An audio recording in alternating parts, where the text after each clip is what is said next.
UFC 257 is here. Conor McGregor versus Dustin Poirier. Who's going to win this fight? I mean, can Poirier come back from a loss years back, getting knocked out, and fight Conor on Conor's terms? I mean, they're going to be striking. I don't see this going to the ground. I don't see Conor grappling. I don't see Dustin trying to take Conor to the ground, especially when he was finished by knockout. He's going to want to get that back. And I think this is again a mental battle. I think Conor may be in Dustin's head a little bit. The fact that he's reaching out to him on Twitter, trying to be friendly with him. It's kind of like that Cowboy Cerrone when Cowboy was friendly with his opponents. He was able to get in the octagon and usually finish many of his opponents because they let their guard down, letting Cowboy be nice to him. And I think that's the trajectory that Conor is going. Be nice to Dustin, and then he gets in there, and then Conor is going to go into battle mode. And I don't know if Dustin be nice. I know they're older now. They're at a different stage in their career. I know some of the money is going to go to charity, and I know Conor wants to get involved with or donate some money to Poirier's charity, but it's going to be a fight. They're going to get in there, and Conor's going to try to knock Dustin out, and Dustin's going to try to knock Conor out. But when you have that bit, when you let your guard down this much in MMA or boxing or any other sport for that matter, the opponent can use that to their advantage. And especially when you're in a combat sport, boxing, mixed martial arts, the stakes are way higher. Again, I don't know if this is a great thing, or I don't know if Dustin was doing this to try to get the fight, so they were going back and forth on Twitter. But whatever happens, it's going to be interesting to see the psyche. And I think we'll see fight week that as they do the face-offs. I know it's a lot different, mask and less contact with each other because of the media will be done remotely and separately, but still it's hard to get back that loss. And there's people that come back and avenge your losses many times over, but then there's people that have rematches and it doesn't go so well. It goes the same way as it went the first time, unless that person did something drastic to change. Interesting to see that. Co-main event, Michael Chandler versus Dan Hooker. Hooker is coming in on the A side on that, which is interesting. Obviously, he's a UFC vet, and he'll definitely be a challenge for Michael Chandler.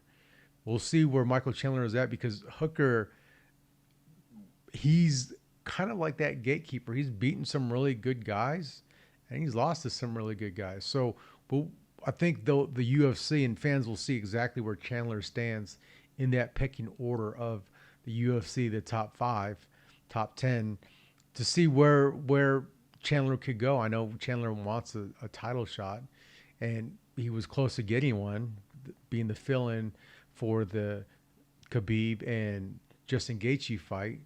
But now if he loses to Hooker, that's going to drop him down a bit. If he beats Hooker, where does that put him? Does that put him right in line for a title shot, even though we're not sure what Khabib's going to do, and depending on what Conor and Poirier do? And I know that a lot of people want to make the Conor and Khabib fight after that. I don't think that's going to happen. Even if Conor wins in a great form, whether it's a great form or distance or he somehow submits Poirier, I just don't see that happening. I think what's more realistic is that Conor fights Manny Pacquiao. That's what he's been saying. Poirier's a left-hander. He's made lucrative money fighting Mayweather. So why would he not do this fight for the UFC and then do a fight with Pacquiao, which the UFC will make a percentage off of that as well?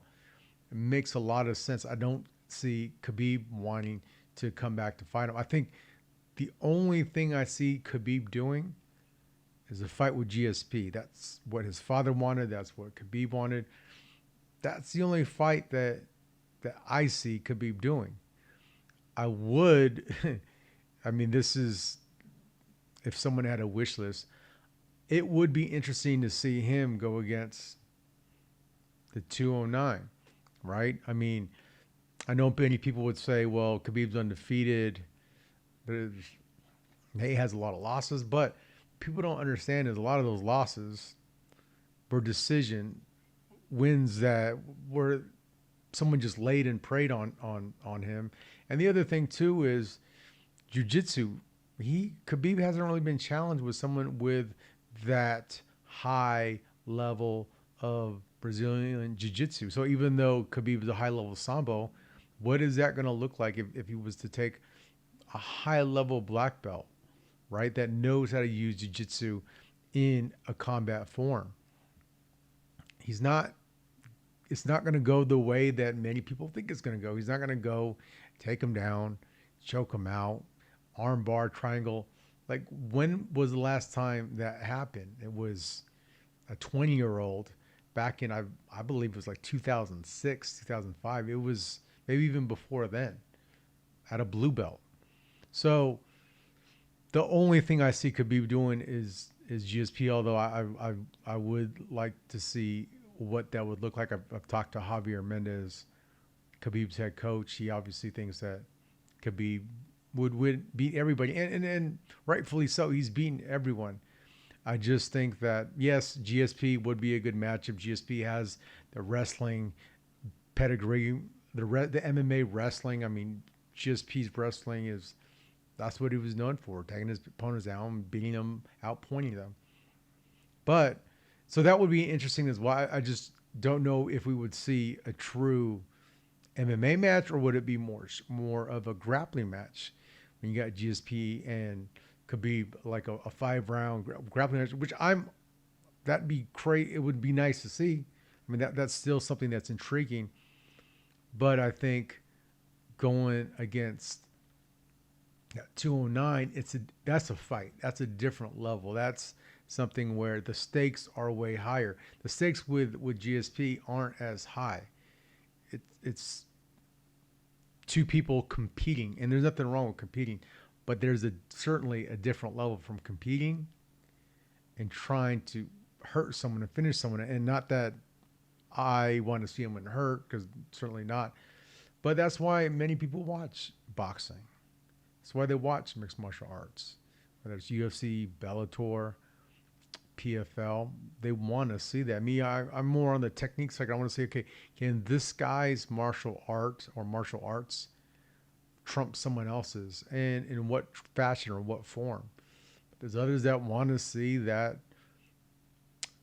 venom that comes out of it. And there's something about it. I mean, why do you think Mike Tyson was so not only vilified, but he was looked up to because he had that venom. He had that kill instinct. There was no shaking hands.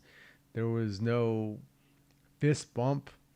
And so that's what I think you get if could be the fellow Bay Area residents were to get it on